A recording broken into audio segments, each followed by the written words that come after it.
Hey plant peeps, what's up? It's Dustin from herebutnot, the orchid blog for people who want to learn how to grow orchids indoors and kind of do orchids without a greenhouse. It's New Year's Eve of 2018 going into 2019, and I wanted to do a recap of the year and talk about some highs and lows. And I should have done that the other way around. Some highs and lows, anyways, and recap 3 lessons that I learned throughout the year of 2018, like a takeaway of that, and then kind of look forward to 2019 and what I'm going to do leading into next year and what I'm like kind of planning, and we'll see what happens. But yeah, I want to talk about the achievements that I had in 2018 with orchids, and I'm going to kick it off with rather than talking about it, why don't I just pull them all up? These are the plants that were the largest of 2018. And I assume that based on the way that it looks in the camera, they don't actually look that big. But I've brought a Coke bottle, it's a 2-liter Coke bottle, and it kind of shows, I'm hoping, the scale of like how big some of these plants are. This is a Cavacii hybrid. It's Cavacii by Fisheri, I think. Let me confirm. Yes, Fisheri. This is the Phalaenopsis pandurata that I got this summer. A single leaf is like the size of a 2-liter Coke bottle. You see the size of a Suda ball. It's like as big as my hand. And then on the left side there, I've got all my like super huge Phals. And like, look at the size of that leaf. The leaf itself is as big as a Coke bottle. It's so crazy to me. And then the 2 in the front are the experiment kind of plants that I had been running with pH since the beginning of spring. Phalaenopsis stone dance, which is an equestrious hybrid, which is 3N. It produces a ton of flowers, but this year is by far the most. You can see that there's 4 spikes going on in there. I believe it's Phalaenopsis tying shin champion cinnamon. It has performed the best for me year after year, but this year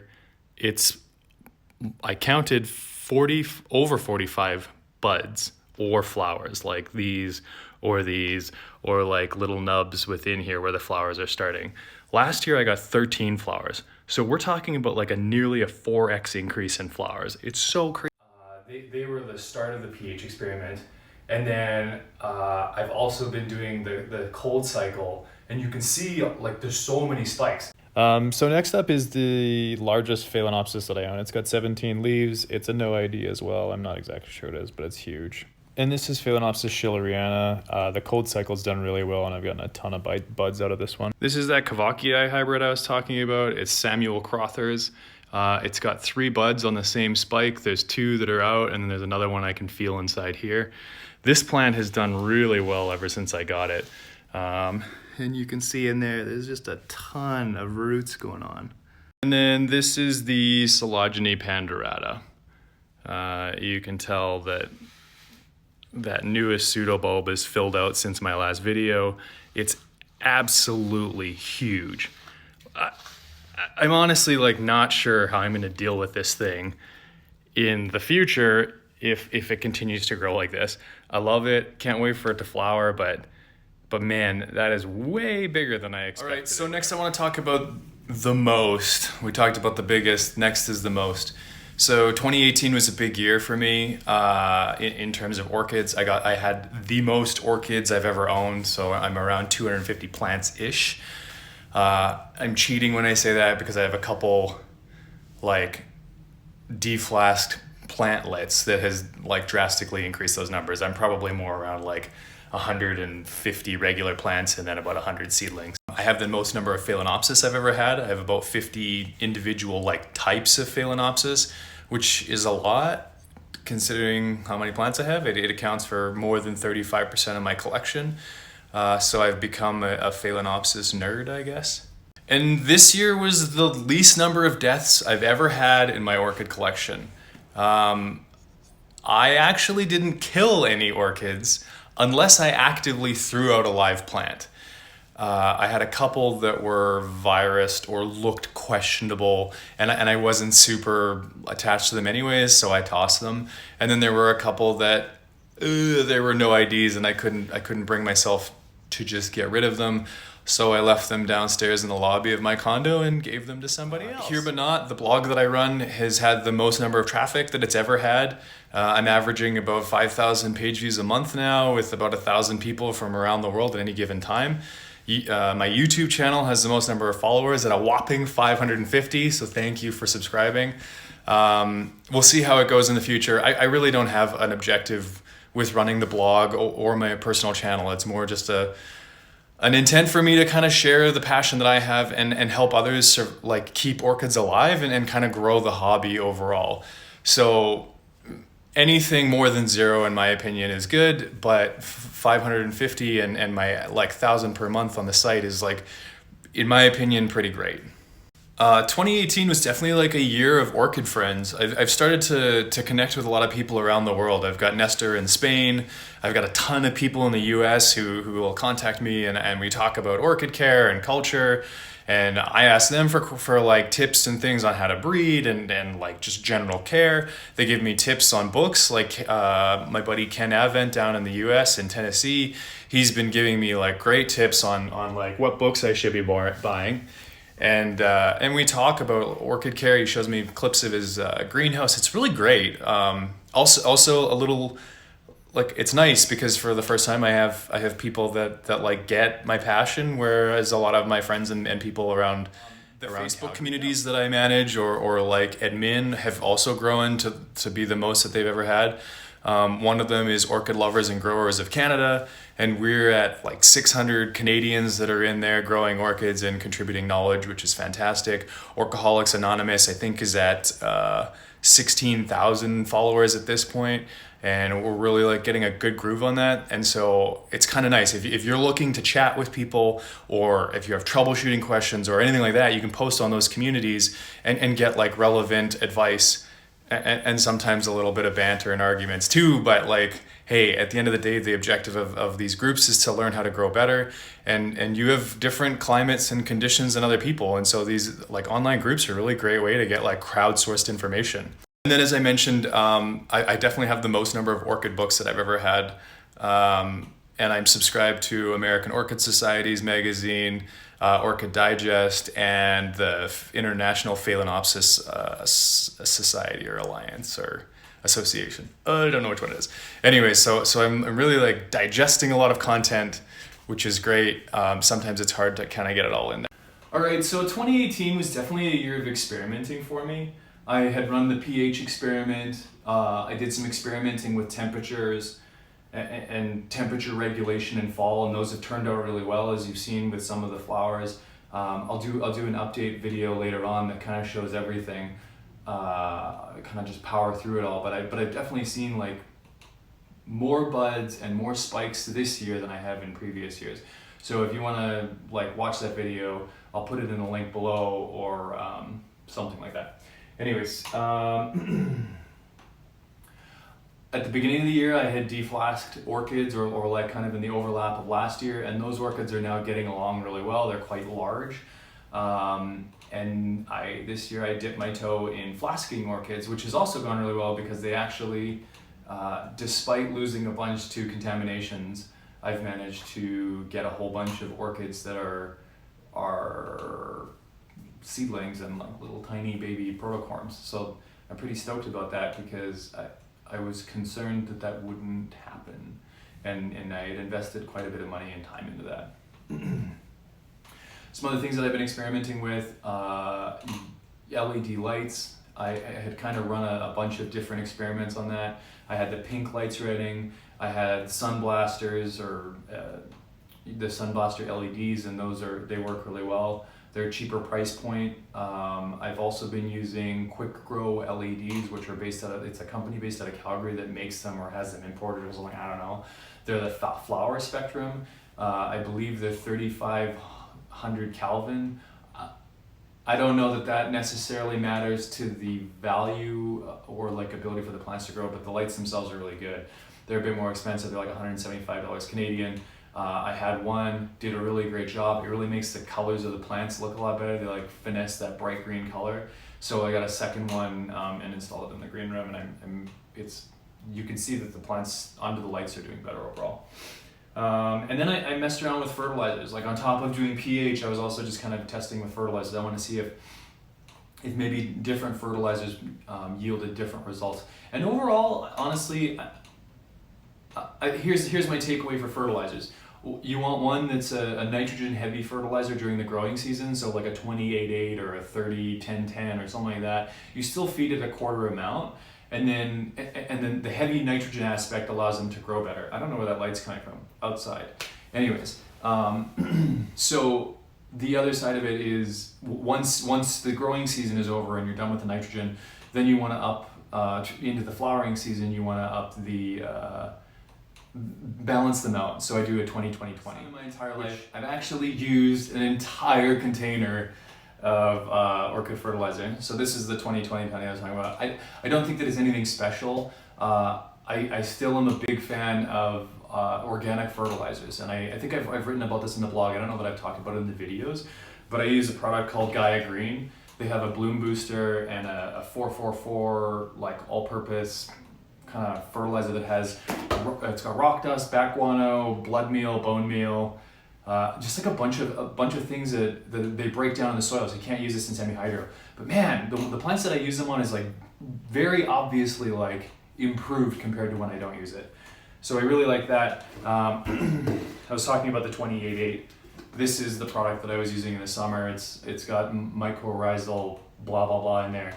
So it's supposed to have fungus. It's like wet, so it's all like literally, I don't know if you can see in there, but it's like a gummed up black tar in the bottom. So I feel like the mycorrhizal properties or whatever probably after a month or two become not so great because, well, if they germinate, like if there's spores and they germinate, they're probably gonna die because it's not really like the best conditions. But it's a 28-8 fertilizer and it worked really well. So when I say that I was trying lots of things, I literally have like 4 other things. At the end of the day, the second lesson I'm going to bring up for 2018 is routine is super important. Like if you're the way that I was when I first started growing orchids, I would forget about them. I wouldn't water for 2 or 3 weeks, sometimes a month. That was kind of the problem I think with semi-hydro in general, is it's branded as the easier way to do that, and it allows you as the grower to get lazy. But the one thing that I've learned about growing orchids and plants in general is routine is super important.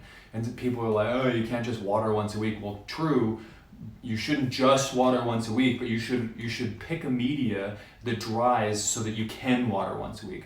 Because giving the plant like a routine watering and fertilizer and all those things, I think is how you end up getting plants that perform a lot better. If your conditions are really inconsistent, if it's wet and it's dry and it's dry for too long and the roots start to shrivel and then the leaves start to, get all like droopy and sad and leathery, then you're potentially like killing parts of the plants. And unlike a regular plant, they can just like bound back alive with energy. So it's important to provide the consistency and care so that the plant doesn't get set back by you missing a watering. Or giving it too much light and causing a burn. Okay, so another thing about 2018 in the recap, I definitely have like hoarding tendencies. And I say that because I have a collection, I track my collection, I know each and every plant, and I care about the individual plant. So in that capacity, it's not hoarding. The hoarding aspect comes from, I have an emotional attachment to plants that have no value. I've got a bunch of no IDs that at the end of the day have no value, right? Except for my emotional attachment to them. And the problem with that is that I'm accruing plants and not getting rid of them. So in 2019, that is one of my like things, and I'll cover that later. But I just want to say, like, in reflection of 2018, I need to squash the hoarding and move towards refining the collection. Speaking of bad things, in 2018, I ran out of space. I am now routinely crowding plants and they get knocked off the shelf and they are having leaf overlap, which is creating a green highway as Brad from Brad's Greenhouse has coined it. And the green highway is where anywhere that the leaves touch is where you can get bugs and pathogens like spreading across plants. And so if you end up with a mealybug in one plant and it's like touching 4 other plants with leaves and those are touching 4 other, it allows the mealybugs to travel quite easily. So that's one of the downs of 2018. I stopped killing plants, and guess what that means? It means that they all get huge and they like start competing for space and size. And on top of that, I'm buying new ones because I'm like, oh, I have to have this cool new one. So the last thing for 2018 in the recap before I get on to the 2019 like projections, I stopped fussing with my terrarium. This year kind of got a little overgrown. It's looking a little messy up in there. That's my fault. I got more interested in the orchids. The tank looks really great, but I'm 100% sure that if I tested the pH of that water, it's going to be like 10. In fact, let's do that and see like what's the pH in the terrarium, because I think this is going to be a good lesson for some of the people who are like, pH has to be perfect, because it doesn't have to be perfect. It should be perfect. It doesn't have to be. So let's test it. Okay, so that's tested with tap water. It's calibrated. Tap water is 7.8 right now. It generally ranges between 7.5 and 8. Let's take a sample from the terrarium. I don't know how I'm gonna get the water. I need it to dribble. Okay, so I turned the pump on and it's dribbling into the cup. Okay, I think that's enough. We'll just set this down. Well, I definitely expected that this would climb faster, so maybe the plants are acidifying it fairly well as much as I'm putting in a ton of alkaline tap water. I haven't been acidifying it at all, so I'm a little surprised that this isn't a lot higher so far. We'll leave it for another 5-10 minutes. Okay, it's 8.4. I'm super shocked because honestly I haven't done a single water change. That mean that a bunch of the plant material that's in there that's breaking down is acidifying, and that's great. Probably explains why all the plants aren't dead. And really I'm surprised, but if you look at the amount of plant matter in there, it probably makes a lot of sense as to why the pH is not lower. Okay, so the sun is now so low in the sky that the sunlight just goes all the way into my apartment and it's hitting me right in the face. So I've changed positions. You can see there's like reflections already. So the last thing that I wanted to do before I cut over to like projections for 2019 is talk about those 3 lessons. Number 1 is experiment. Take plants, keep them how you normally keep them, but then take a couple and test and see how they would do differently. Maybe you use your no IDs for the test experiments. The second takeaway for 2018 is to follow a steady routine. Always get into a routine and don't skip it. So if Saturday is your watering, make sure that you're checking your plants. And if you have to skip it, make sure you calculate out, okay, 2 or 3 days from that. But if you're growing orchids, by and large, every plant should be watered within 7 to 10 days. If you're going 14 or 21 days without watering your plants, it's too long, or there's a problem going on. So you need to fix your media, get on a routine, and help your plant proceed. Because if you kill any roots because you leave them for too long, you set the plant back, and that's a big problem. It's going to prevent you from having those wonderful. Last one is, and I didn't mention this in the video yet, but sometimes your most impressive or favorite orchid will be the one that you weren't expecting, which makes it hard to throw plants out because you're like, well, it could be the best one. But an example is this summer I got a plant that was Phalaenopsis Li Hai Sung. It's the white one with purple spots. I'll bring up a video of that. I bought this thinking that it was it might be okay. And it is absolutely one of my favorite Phalaenopsis. It smells fantastic. It's like a mix of cilantro and Diet Coke. Super weird. I don't think that those things should be mixed together necessarily. I'm not yeah, that's a great smell. But it's just unique and weird. And then some of my no IDs that I just probably should get rid of, should have gotten rid of, whatever. They are most definitely performing the best. And that's because typically your no ID Phals and things like that you buy at a store, they're going to be awarded, they're going to produce well, and that's the reason that they've been cloned and sold, because they're the best of the best that's out there.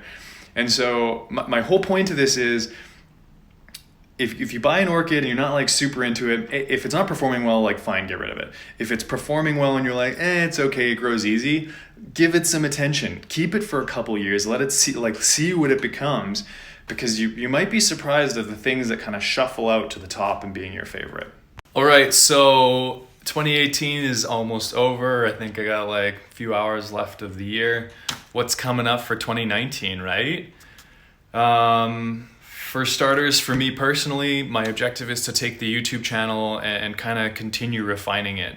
Get plugs to like my content and subscribe, all of that stuff. I'd like to eventually get like a good intro going on, start connecting the YouTube channel to the blog, because I think a lot of people like watch the videos but don't necessarily go to the website, and the website is where I like kind of test a lot of the ideas before I make videos about them.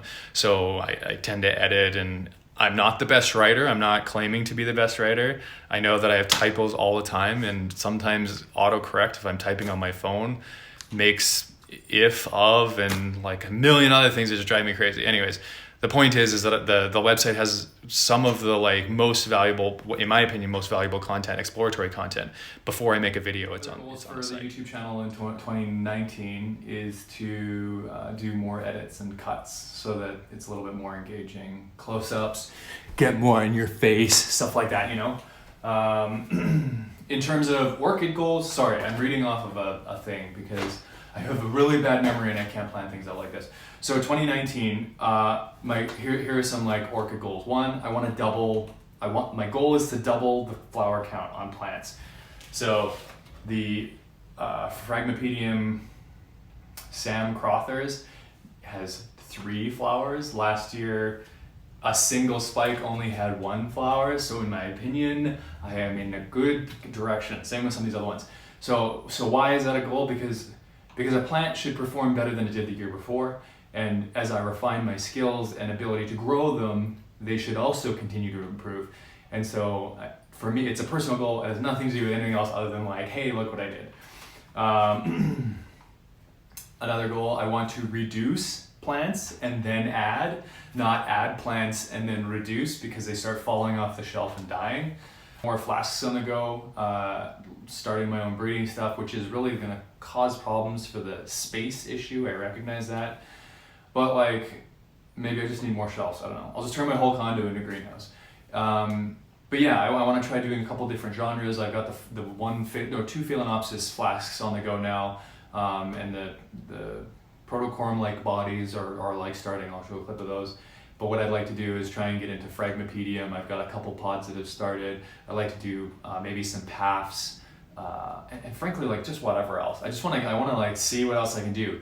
The problem that I feel like when I buy orchids, I live in Canada, there's not a lot available. So man, if I can make my own stuff available, sweet, right? And then if I can trade or sell or give away whatever, then that's awesome. It's a weird concept though, because the commitment on breeding an orchid is like 3 to 5 years until you see flowers. So that's like I'm 35 right now. I'm gonna be 40 until I see some of these things. So it's a really big commitment. I'd also like to try stem propagation. That's where you take like a Phalaenopsis spike. I have one that I can move and show you. You take a Phalaenopsis spike.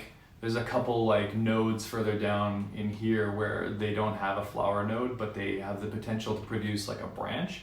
And if you cut above and below that and you put in the right media, you can actually get a whole new plant that's a clone of the individual plant. So in 2019, I've got some pretty like expensive Phals that I've gotten. The Zingman Anaconda, Princess Kaluani Chinyo, and any of those ones that are kind of that I paid a lot for, I want to produce and give to other people, because people are like, hey Dustin, like, where'd you get that? And I'm like, well, rather than telling people, well, I don't know, good luck, I just give them a peace of mind, right?